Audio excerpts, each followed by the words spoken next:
Yang jelas yang paling kelihatan dari tanda-tanda itu semua adalah sering mengantuk di kelas. Gitu kan? Gitu, mengantuk di kelas gitu. Karena kenapa ya Ustazah aku kok ngantuk terus? Ya sebenarnya harus dicek. Bisa jadi ngantuk jangan nyalahin jin dulu gitu ya. Oh mungkin ada gangguan syaitan, jin dan lain-lain. Enggak ke sana gitu, tapi justru yang harus dievaluasi yang harus dievaluasi pertama ya tadi jin juga harus dievaluasi gitu ya. Tapi yang harus dievaluasi pertama itu adalah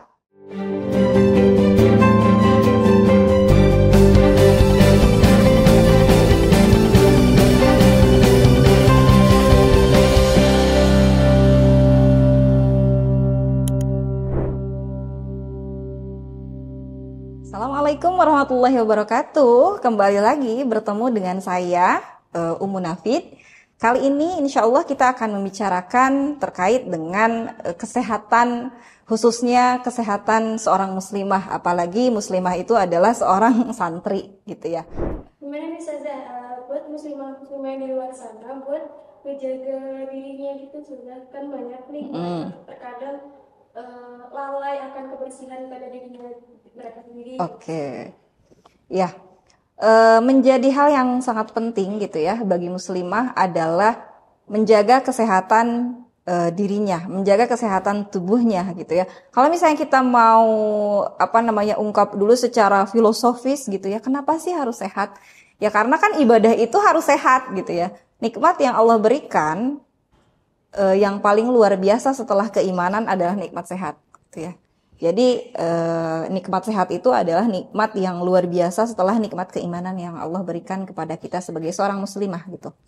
Nah jadi sehat itu adalah modal seseorang agar bisa beribadah dengan maksimal. Apalagi gitu ya, seseorang itu adalah seorang tholibah, seorang santriwati gitu ya, yang kemudian dia belajar. Dan belajar itu membutuhkan kesehatan badan yang fit gitu ya. Contoh aja nih, kalau misalnya seorang muslimah, wabil khusus misalnya dia santri gitu ya, ataupun siapapun itulah yang dia itu harus belajar gitu ya, harus beraktivitas, melaksanakan berbagai macam peran dalam kehidupannya, maka tentu harus sehat. Karena kalau nggak sehat, nggak akan maksimal. Contohnya adalah ketika seorang perempuan, misalnya ketika dia haid itu banyak gitu, terus banyak gitu ya, atau misalnya dia setiap haid itu ya tadi udah jumlah haidnya panjang gitu ya, kemudian durasi haidnya lama, kemudian jumlah darah yang keluarnya juga banyak gitu, tentu itu menimbulkan resiko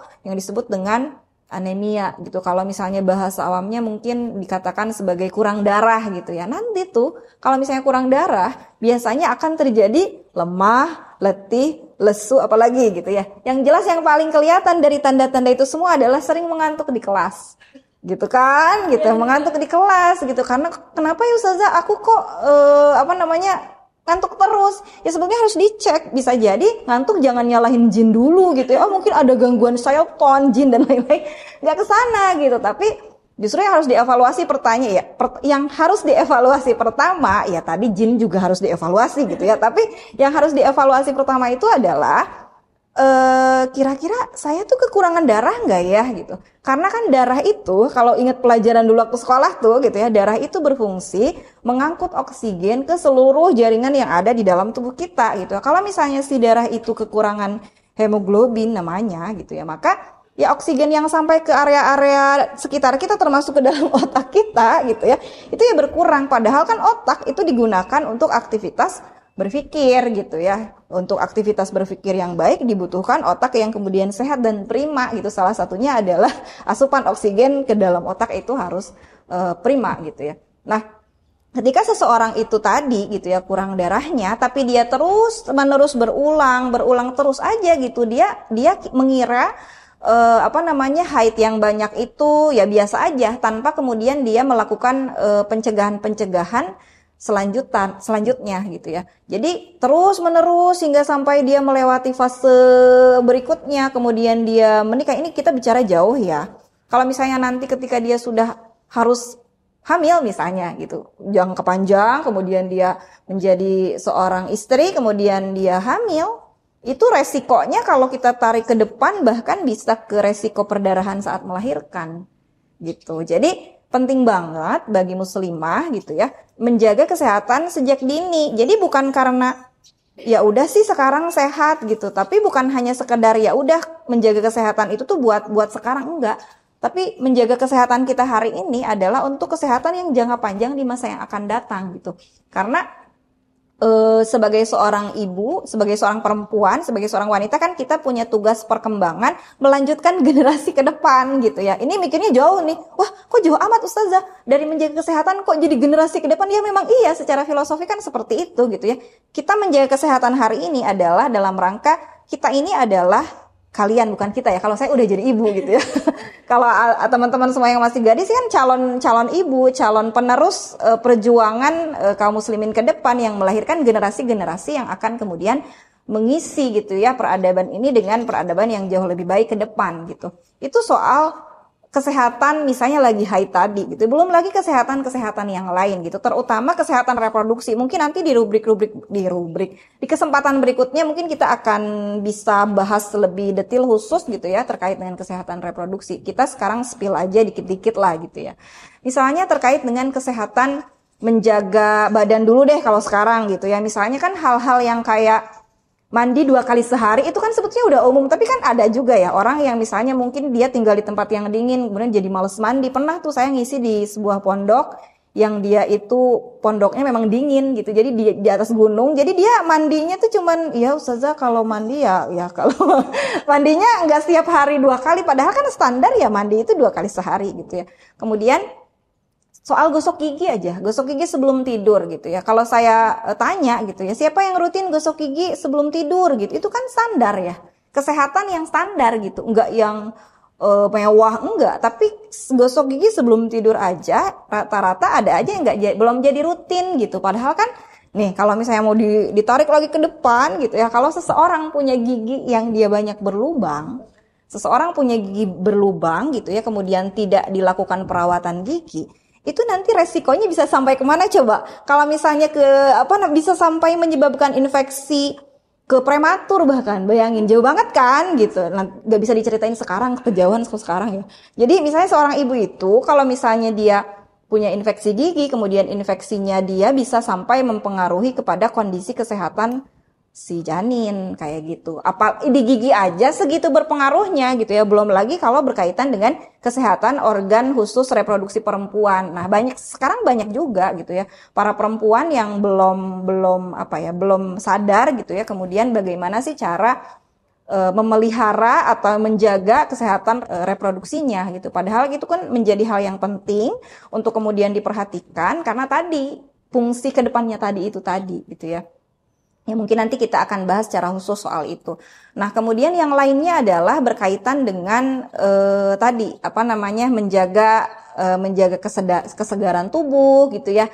Mungkin adik-adik punya pengalaman gitu ya, teman-teman mungkin punya pengalaman, kok bau badan, maaf ya, misalnya kok aroma tubuhnya mengganggu ya, sampai misalnya satu kelas itu merasa terganggu gitu. Nah kan harusnya kan udah ngeh dulu gitu ya, bahwasannya seorang muslimah itu menjaga kesehatan bukan hanya sekadar sehat dia prima gitu ya, tapi si sehat itu kan ya bisa kemudian dia tidak merugikan orang lain di sekitar gitu ya. Nah berarti kan kalau misalnya dikaitkan dengan bau badan aja nih gitu ya, berarti kan ada yang tidak sehat tuh di ketiaknya gitu ya, bukan berarti dia sakit, tapi kan itu mengganggu orang lain. Tentu saja kan harus ada upaya-upaya yang dilakukan gitu agar orang tersebut juga lebih percaya diri gitu ya. Kemudian citra sebagai muslimah juga tidak ternodai oleh bau badannya tadi gitu ya. Kemudian dia juga bisa tidak kemudian mengganggu kenyamanan orang di sekitarnya gitu ya. Kemudian selanjutnya adalah terkait dengan memelihara kesehatan itu sangat penting gitu ya, apalagi kita hidup di era yang polusi itu ada di mana-mana gitu.